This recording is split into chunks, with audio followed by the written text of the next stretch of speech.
We are the Association for Child and Adolescent Mental Health, or ACAM for short, and this is ACAM Learn. So, welcome to Mind the Kids. I'm Dr. Jane Gilmour, Honorary Consultant Clinical Psychologist and Child Development Programme Director at UCL. And I'm Umar, Toseeb, Professor of Psychology at the University of York, focusing on children and young people's mental health and special educational needs. In each episode, we select a topic from the research literature and in conversation with invited authors, sift through the data, dilemmas and debates to leave you with our takeaways. Today we'll be discussing intimate partner violence and aggression and their effects on children. A note here, this paper focuses on lower levels of violence, and so we use phrases like minor or less severe. This phraseology, of course, does not imply that we consider them acceptable. In this episode, we ask, does minor aggression have a major impact? So in the research that I've usually come across or even done myself, I'm interested in violence between children within the home, so sibling to sibling. That can be physical, emotional, etc., etc. But there are other types of domestic violence or violence within the home. So we can do child to child, parent to child, child to parent maybe, and also parent to parent, so between the adults. And that can be, and that forms of violence, when it doesn't involve the child can either witness it or they might not witness it, but it's happening within the home. And I think that distinction is made in the literature about whether you see the violence or you don't. And it is interesting about the witnessing, being able to observe it, if you like, and being witness to it, but it's nonetheless happening around you and the effects are still apparent. I mean, I'm interested, Umar, but when you're saying, let's think about the different participants, let's say, and observers with those contexts of violence happening in a family setup, if you like. Because here we're thinking about young people witnessing a violence between parent figures, potentially. So it would be interesting to think about it in the context of attachment theory, because at its core, what we would be describing a person witnessing that violent interaction is a violation of that child's right to a safe place, a lack of security, and concern probably over their attachment figure. And we actually know that those young people witnessing violence at home are more likely to be described as insecure in terms of their attachment. Pascal Fearn has done a really interesting systematic review that also shows a link between insecure attachment and subsequent externalizing behaviour. So there's a lot of links there, but you can see why these domains of literature have an interaction. And I think the other thing to say from an attachment literature point of view is that if one attachment figure is experiencing violence from another, no matter how minor that might be, then those parents or parent figures can't be emotionally available to their child to moderate the stress of witnessing that moment. So there's a lot of attachment theory within that, which of course has relevance for the other individuals you were talking about. So, for example, a parent-to-parent violence or a young person experiencing violence from a sibling, but it's particularly relevant to the context of the paper that we're going to discuss today. Yeah, so I hadn't thought of attachment theory when I was trying to read around this topic, but actually, yeah, you're right, it's actually very relevant. And when I've taught children and young people's mental health and behavioural difficulties, we do talk about attachment theory as one of the core theories, which influences lots of later difficulties. And actually, it makes sense here as a mechanism through which intimate partner aggression then impacts upon later outcomes. But one of the things that I did want to just talk about before we get the guest in, which is I don't know if it's still the case, but when I did A-level psychology, one of the first things that you learn is the social learning theory of aggression. So, you have this, I think it's the Bobo-Doll experiment, Bandura, where the child sees some sort of aggression and then they test whether they've learned the aggression, etc. Is that still is that still like a dominant theory in the field of aggression, or because I feel like a lot of social psychology that we learned 20 years ago has now been questioned and reevaluated? Is that still a thing? I mean, the short answer is I'm the wrong person to ask because we have an expert here to talk about that. But certainly if we consider that social learning theory, it certainly has high relevance for this data set, in part because there's a very strong link between this interpersonal violence or intimate partner violence and externalizing behavior specifically. So that certainly supports the hypothesis that social learning is a key mechanism. But if we were to sort of pull apart the theory a little bit more, we would consider the importance of the model. So in the theory, we would predict that if a boy was witnessing male to female violence, they would be more likely to show higher levels of violent behaviour than girls because they identify more closely with the violent model, if you like. But my understanding of the data is that there is conflicting data on this point. We're holding constant the idea that boys in general are more likely to show externalising behaviour. But there isn't a clear outcome here, and that might be something that we could raise a little bit with our expert to explore in more detail. I think the other thing to say is that there are other models that sit well with the social learning theory. You know, they're not necessarily competing models, but they maybe augment it. So one example would be the cognitive contextual model. And that shows that the individual perception of a given behaviour will influence the outcome. And that's Grinch and Fincham's data. And there's some interesting data to support that. So I think it's true to say that A-level psychology, it's the classic, right? It never goes out of fashion. But I think there's also ways of looking at that model as still being highly relevant, but thinking about some new data that will add nuance to it. Certainly, I think that's the case. And I think that you've mentioned nuance here. One of the things that that we learn I think we learn it in A-level psychology as well, which is around, is it nature, is it nurture? It probably is a combination of both. And, and it would be reasonable here for me to suggest genetic propensities towards aggression. I think that I'm aware of a genome-wide association study where somebody's looked at genetic variants associated with externalizing behaviors. So I imagine an added nuance to what you've just said is that some children might have a higher genetic propensity towards aggression, which then manifests in a given environment. And that given environment might well be intimate partner aggression. Right. If your parents are engaging in aggressive behavior and you see that behavior, or even if you don't see that behavior, that might be the environment in which your genetic propensity for aggression manifests. And I think on that, that we know that there's some existing data looking at callous and unemotional traits, for example. So those young people who have those traits and witness violence are relatively more likely to show violent behaviour in the future. But the mechanism of transmission here is debated. So in other words, is it an environmental experience, an observation? Are there genetic impacts? So I think you're right in putting a pin in that particular data set. I think that will be an area that will really add to our understanding of these processes. So I think it's it's a pertinent point to add. It's really useful to consider. Let's introduce the guest. I think we should. Okay, so we're joined by Dr. Hedwig Eisenbarth from Victoria University of Wellington in New Zealand. Hedwig is the lead author of the paper, The Impact of Less Severe Intimate Partner Aggression on Child Conduct Problems, which is published in the JCPP Advances. Welcome, Hedwig.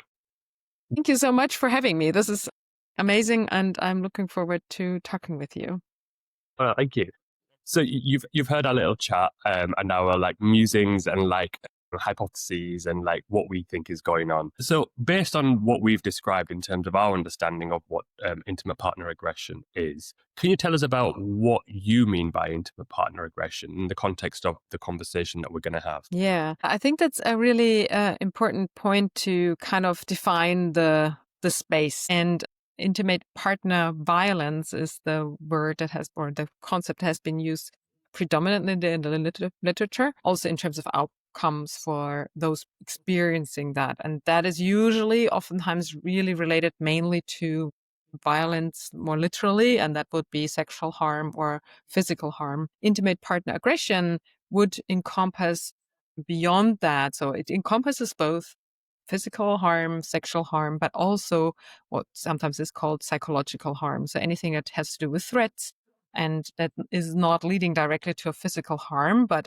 could potentially lead to something. So it would be shoving somebody around, would be shouting at each other, but also the threatened of showing any sort of violent behavior. And we used that concept in this current study because we wanted to be broad, but also like actually really look into what are the effects of something that is actually less severe, because people talk a lot about, and it's of course important to consider what happens when people experience the physical violence and the sexual harm. But we were also wondering what happens if that is actually not of that severe type, and what would be the outcome for children growing up in this kind of context. That's so helpful. And I think highlighting the psychological message, if you like, around those actions, although in one level they are physical in their, in their expression, actually what you're getting at is that the experience, the emotional experience, or the emotional indication of how I respond to a partner or how I regard that partner may be of great import. That's a really useful definition. That's very helpful indeed.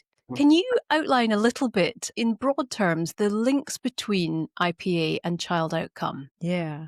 So what we found in this study, and that's based on the Growing Up in New Zealand data set, which is an amazing longitudinal study run outside of the area around Auckland in the North Island of New Zealand. And they follow up children who they have been recruiting basically through the mothers when they were still pregnant, through the life. They are now about 16 years of age.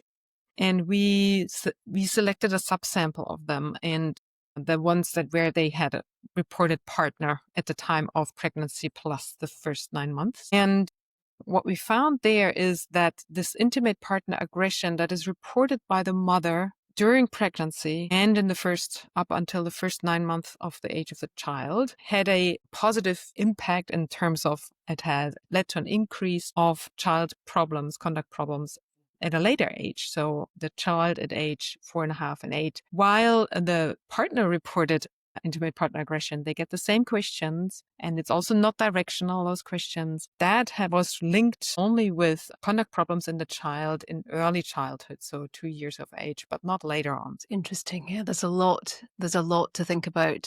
One of the things that we were discussing earlier was, taking a very broad view of what we know about the literature in terms of other risks and protective factors. I mean, you've done extensive work on, for example, bullying in the broader sense.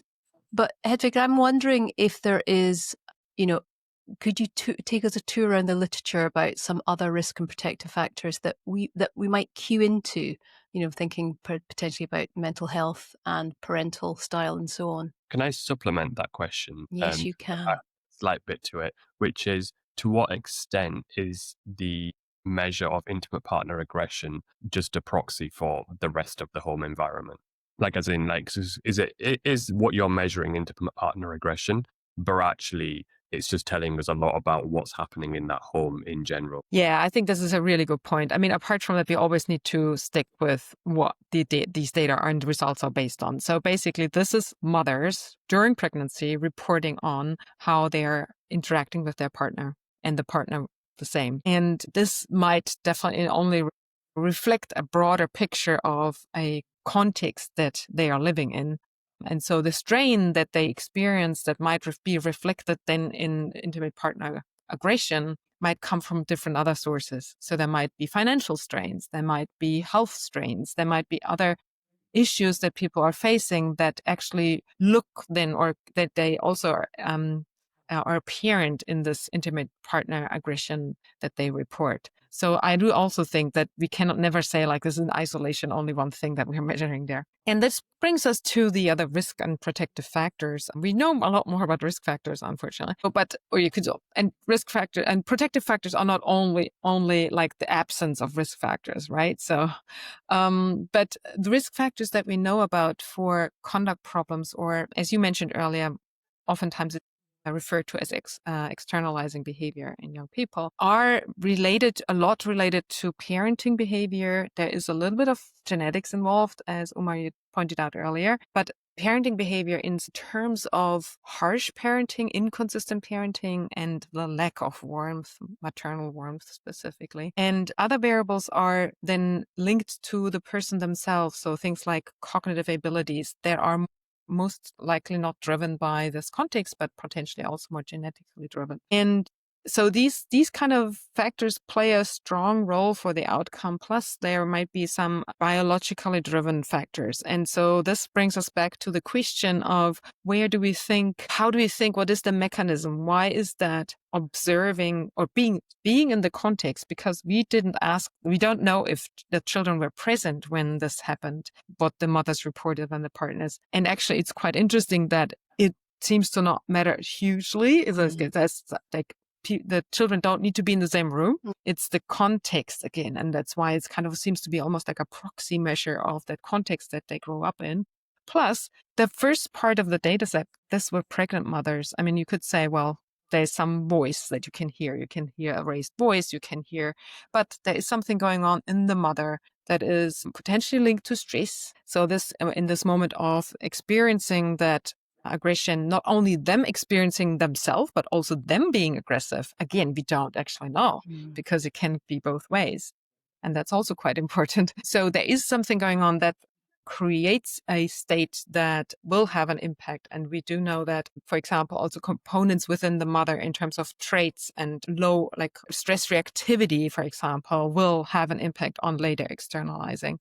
So all of these variables are definitely part of that. And that's also why we brought them into our analyses. And we thought we need to look at also, for example, mental health of the mother and the context that, again, part of the bigger context. And this could be mental health problems in the mother or the partner which arise from the intimate partner aggression. They can be independent of that. They can be there before the intimate partner aggression happens. And so for that reason, that was really important for us to incorporate that as a potential mediator in this analysis. And that's where we need this longitudinal kind of studies where we can actually look into this at different time points and to discern what is first and what comes later. So to control for all these variables over time.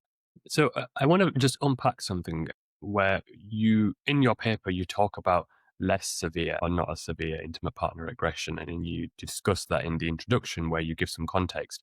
Now, I would hypothesize, and this is not what you tested, but I just want your view on this. I would hypothesize that no aggression is associated with the best outcomes. The most severe aggression is associated with the least favorable outcomes. And then there's like a gradient in between. So you focused on the less severe aggression and you found that those children fared worse than those with no aggression. But is it just a quantitative thing, as in the more severe, would you hypothesize that the more severe the aggression, the worse the outcomes would be? And what you're demonstrating here is that even at the lower end of the severity, it does still have an adverse effect. So you're talking about a dose response curve, basically. So the more, the worse. Yeah. We couldn't tell from our data set. So because we don't know the severe types, that's one of the things with longitudinal data sets sometimes that it's hard to ask these questions. And these specific questions haven't been asked. And so we cannot really control for the severe forms. And so we wouldn't know. And I would be not inclined to like make assumptions.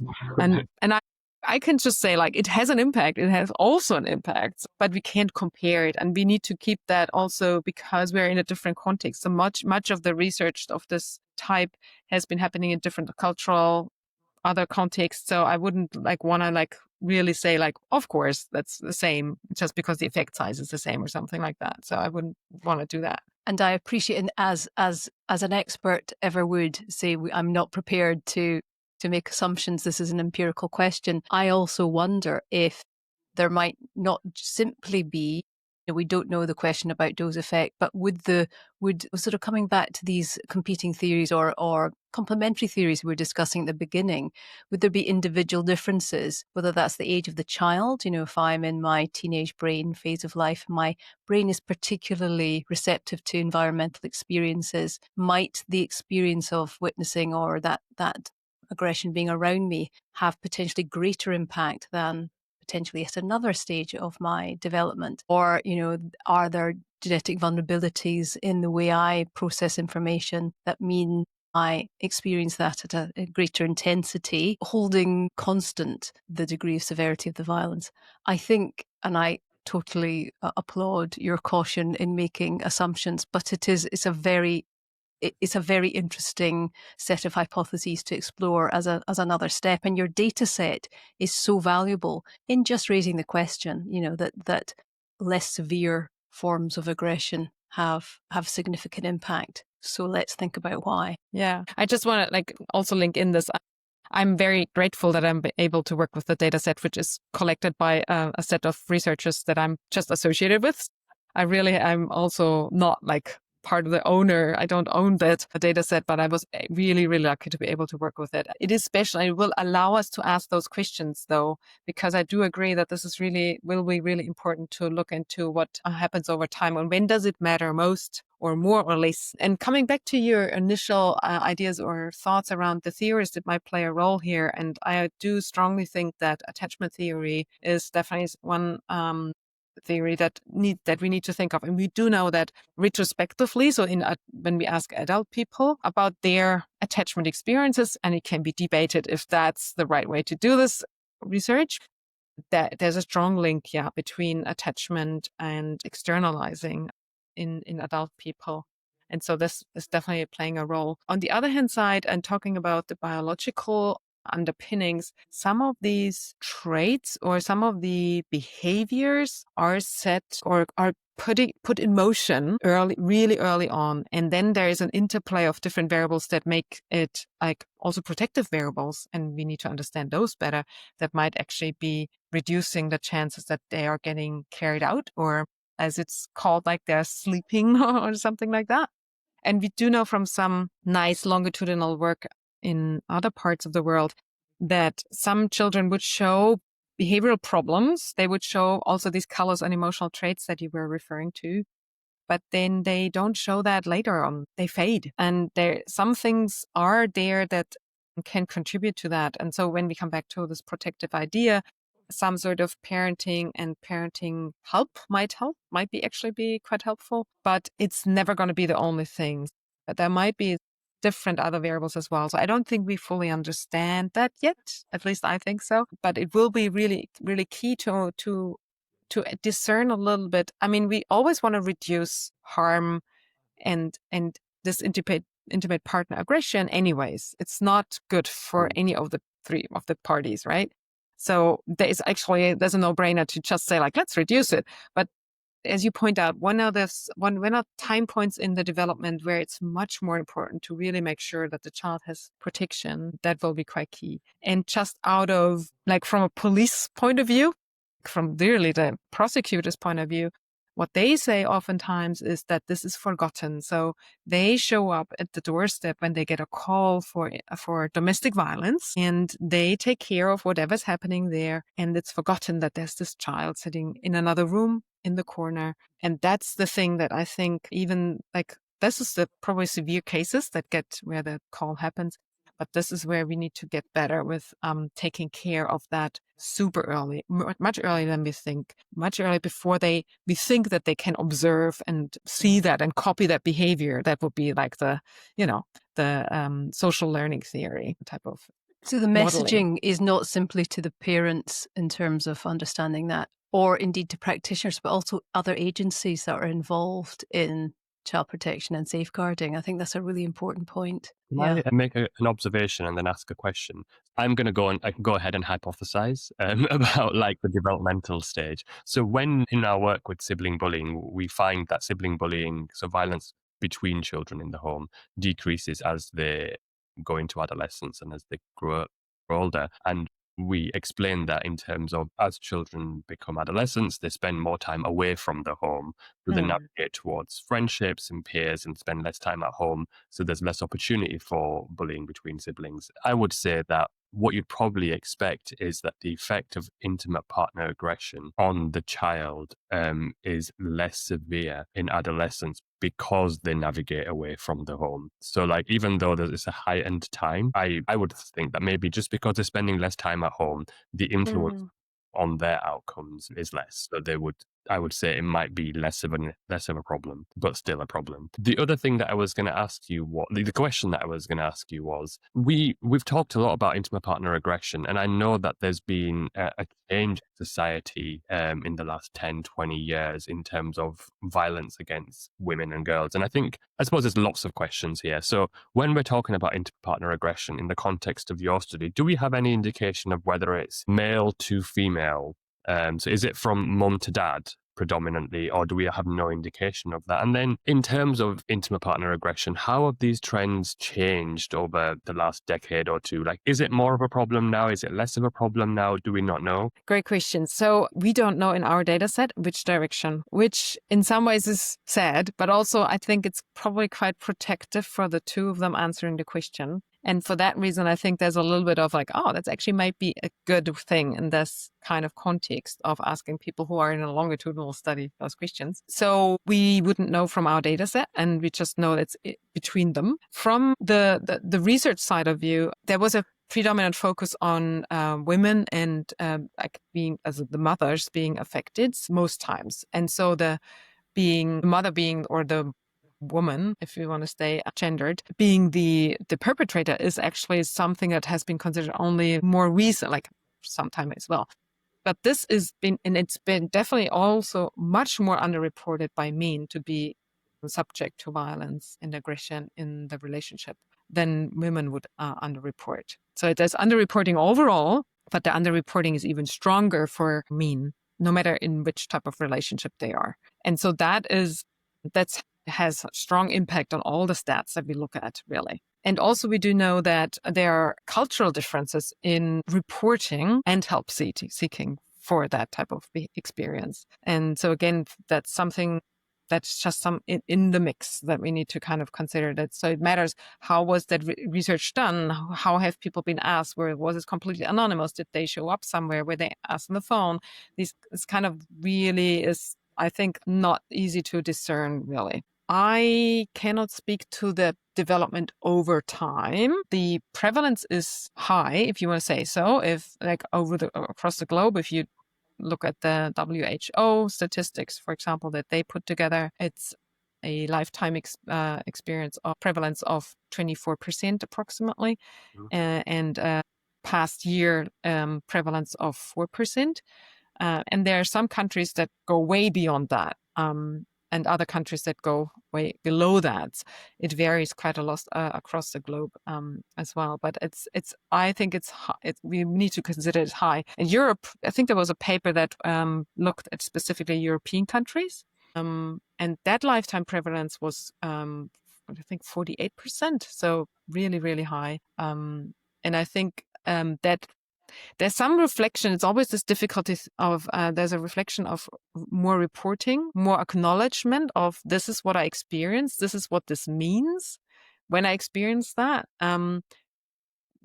compared to the past. And then potentially, so that kind of is difficult then to discern, I would say, and I don't know about research. There might be great research out there that actually looks at that to discern if that's a reporting thing or if that's something to do with actually changes to the way that it's addressed publicly and people do seek more help. I think I'm struck by two things. One is the potential cohort effect, depending on, the acceptability of coming forward, and the other is that cultural shift. And I'm just thinking that, New Zealand is home to two very valuable longitudinal data sets, and it's and presumably, I think the Dunedin study certainly was selected, the community was selected because they weren't transient, they were likely to stay where they are, and it's easier to catch up, in the various waves of data collection. And so those specific cultural differences in reporting or acceptability of, particular behaviours and so on will be very important if we are extrapolating on two occasions from the New Zealand communities, partly because of some of the cultural differences that make them specifically such a valuable community, to measure time over time periods. So I think there are many moving parts in these equations, not least the cultural and cohort effect. Yeah. The nice thing actually about New Zealand, in addition, well, there's more longitudinal data sets. It's just amazing. But that actually also there are different cultural groups within that. So we could even, when we can, potentially look at different cultural subgroups within the data set, which are reflecting very, very different ways of approaching violence, reporting, talking about things that happen in the family. And so that's something we could look at. But I fully agree that because people bring up the cultural differences a lot from like also a religious point of view. And then there's some religious contexts in which, so that's not necessarily the country necessarily, but then the religious context that relates to the reporting behavior and help-seeking behavior as well. Can we speculate and hypothesize some more? So I wonder whether child outcomes differ depending on who the perpetrator of the violence is. So if the violence is from male to female, I imagine that would have a different impact on behavioral outcomes or children's outcomes in general than if the violence is from female to male. So if it's mum to dad versus dad to mum. And I think it's partly because I would guess that the context in which violence would happen from dad to mum would be very different. Like it might be a certain type of home or community or culture or setup or whatever, where that setup would be different if the violence was happening the other way. Because I think violence from male to female, would that not be? Am I wrong there? Yeah, well, I do strongly think we don't know, really. I think we underestimate what's happening in the homes. Okay. I really think so. And not only in the homes, but in relationships. And clearly, this is just our stereotype, right? This is our stereotype is, well, in our, like, however we grew up in whatever, like, if we say, like, Western context. So for me, it's clear that if there's violence in the relationship, it needs to be the man perpetrating violence toward the woman. It might still be a dominant thing to happen. That might be true, but I don't think it's that strongly shifted. And I'm not sure, and I wouldn't know any data that would have like a comparison for cultural differences in that sense. If that happens more in some cultural contexts, the main being the victim basically, than in other contexts. But would be super interesting to look at. I fully agree, because I think that would be super, super interesting. The only thing I can think of that goes into this direction is if you were to look at reports of self-perpetrated externalizing of the mother and the father, and there's a data set that I'm thinking of, that's why I'm saying it this way, and then the outcome in the offspring, you could, and both like, and the gender of the offspring, you could look into that. And I have this vague memory of that one data set that I'm thinking of that, so I think there were some nuances to that, yes. But again, this externalizing is not necessarily the perpetrated against, like within the relationship. So it's not close enough to what you're looking for there. I think what we need is either for someone to do this study, or if someone who's listening has done this study, yes, to be like, oh, I yes, think so. This has been done, like, and this is what the finding is. Yes. You need to stop stereotyping assumptions. Well, the only thing that remains for us to do while Hedwig is with us is to thank you so much for your time and your consideration and thoughtful interpretation of the data. Is, in general, that's a really good model for us all if we're thinking about how to interpret data, and an indication of, an expert takes an expert position with the confidence of knowing that I can interpret certain data sets, and there's some questions that remain unanswered. And that is a wonderful experience and lesson for us all. But thank you so much. We have appreciated your consideration, and we look forward to hearing what happens with the data in the next data set collection. Thank you again. Yeah, that was fantastic. Thank you so much for having me. It was a pleasure to speak with you and to discuss and hypothesize together. Yes. Let's unpack that. I just want to try and question my question of assumptions. Was the problem that I wasn't acknowledging the fact that female to male violence is a big thing as well? Was that the problem? I think, this reminded me of the period of time where we were unaware as an academic community that, for example, there was sexual abuse perpetrated by women. And, there was a period of time where it was assumed that various events were only the domain of a male perpetrator. And so I think what Hedwig was raising is that, although we all come from assumptions, it's inherent, it's part of being a human being, is that the abhorrent nature or the anomaly of particular, patterns of violence remains unexplored. Mm-hmm. I think the reason I said we can't say I feel like it's my pet hate. You don't feel anything. You feel an emotion. You don't feel. So that's why. I think my I feel like was like another way of saying my understanding of the situation is that. It's a young person's vernacular, Umar, and I'm too old to say I feel like, but you are, so you have permission to use it. I'm not that young, but yeah, maybe nobody has that permission. Yeah, that was it. That was really helpful. I think that it's nice because having these conversations gets us to challenge some of the concepts. Umar, I think you're particularly open to the idea of questioning something and responding to something, and I think that is the joy of being around somebody who has the capacity to observe, to question in a way that invites curiosity. So, I love that question, and reflecting on it is such a positive experience. I think it's, so valuable. It's very generous of you, is what I would say.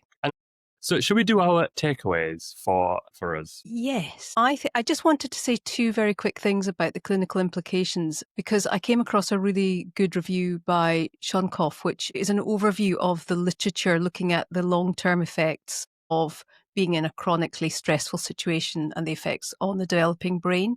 Because I think Hedwig touched on some of these, that hyper-aroused stress response system, which means that every time I walk into a stressful situation, I may react. My stress system overshoots, if you like.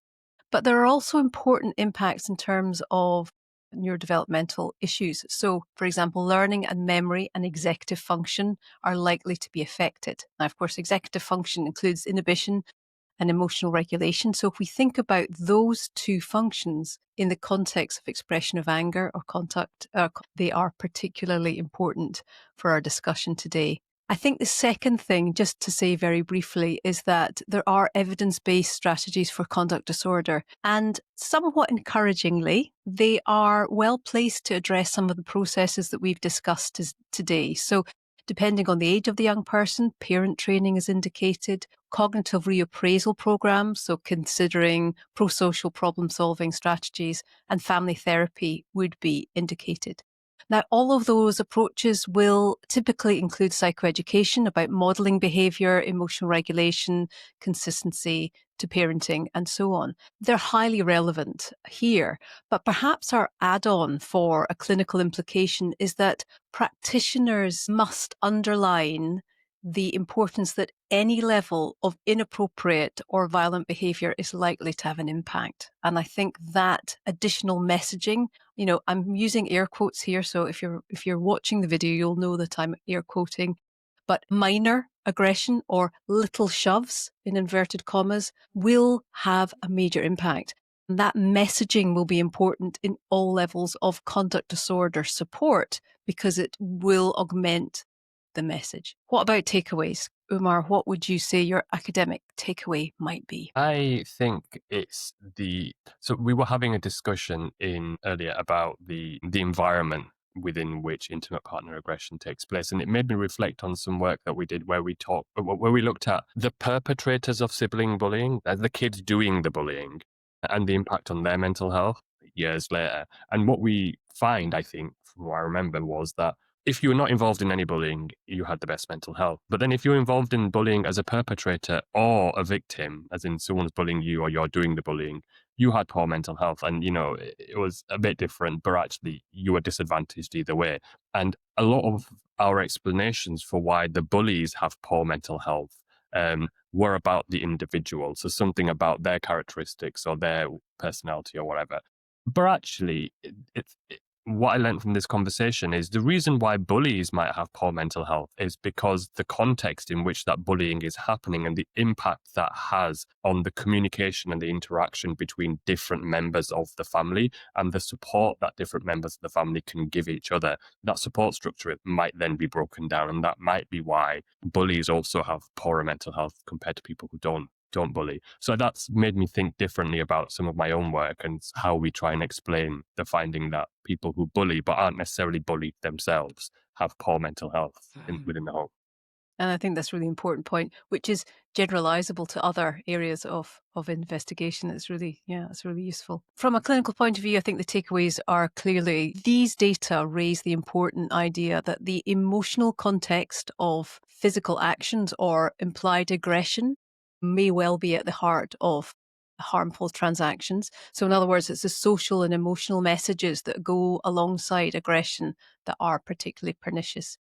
And of course, the final point is psychoeducation for parents must include a discussion of the protective factors that may allow a young person to thrive in the context of stressful circumstances, but emphasising that witnessing violence at any level is likely to have a negative impact. So these small moments matter. They have a big impact. Excellent. That's been a really nice conversation. Lots of data, lots of hypothesizing, lots of questioning, which has been great.